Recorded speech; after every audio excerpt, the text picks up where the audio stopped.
অর্জুন সিং এর দিকে তাকাতে বলুন, সব কথার উত্তর পেয়ে যাবে। রাজীব, মুকুল, সব্যসাচী, অর্জুন সিং, বাবুল সুপ্রিয়, যারা যারা একসময় বিজেপিকে কখনা পেয়ার হয়ে বলতো, তারা তৃণমূলকে হামতুম বলে এখন। আবার দুদিন পরে বিজেপিকে আবার বিজেপির খোপে ঢুকে যাবে না, এর কোনো গ্যারান্টি নেই।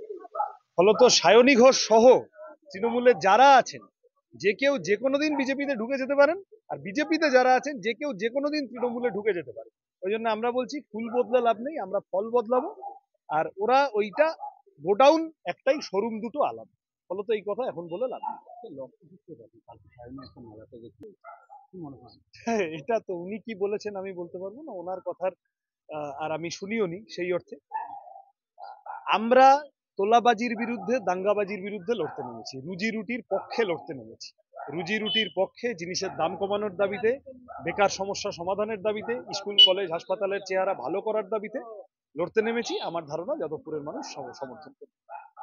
মূল কথা নজরুল দা খুব সুন্দরভাবে বলছিলেন যে 34 বছর ধরে হাতে ধরে যারা পশ্চিমবঙ্গকে শেষ করেছে, যারা পশ্চিমবঙ্গকে তছনছ করেছে, যারা মানুষকে ধোঁকা দিয়ে গেছে, যারা চারিদিকে সন্ত্রাস করেছে, যাদের জন্য মানুষ ভয় গুটিয়ে গেছিল, যাদের জন্য গণতান্ত্রিক অধিকার সুরক্ষিত হচ্ছিল না, আজকে তারা এসে বলছে আমাদেরকে সুযোগ দিন, আমরা লাল ফেরাবো, হাল ফেরাবো।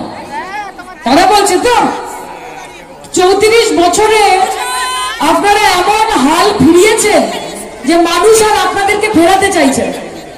বিগত 10 বছর সিপিএম এমন ভাবে গর্তে ঢুকে গেছে যে বিজেপিকে তারা রাস্তা করে দিয়েছে। আপনারা বলুন 34 বছর সংগঠন এবং সরকারে থাকার পর 10 বছর সিপিএম কোথায় ছিল যে বিজেপি নামক একটি অপদার্থ পার্টি এখানে ঢুকতে পেরেছে?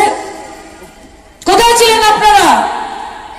আপনারা সুবিধা করে দিয়েছেন, আপনারা এনেছেন তাদেরকে, এবং সেই জন্য 2014 থেকে শুরু করে 2019-এর ভোট যদি আপনারা দেখেন তাহলে দেখবেন একটা 15% ভোট ব্যাংক রয়েছে, যেই ভোট ব্যাংক বাম থেকে রামে গেছে, আবার খুব বেশি হলে রাম থেকে বামে যাবে।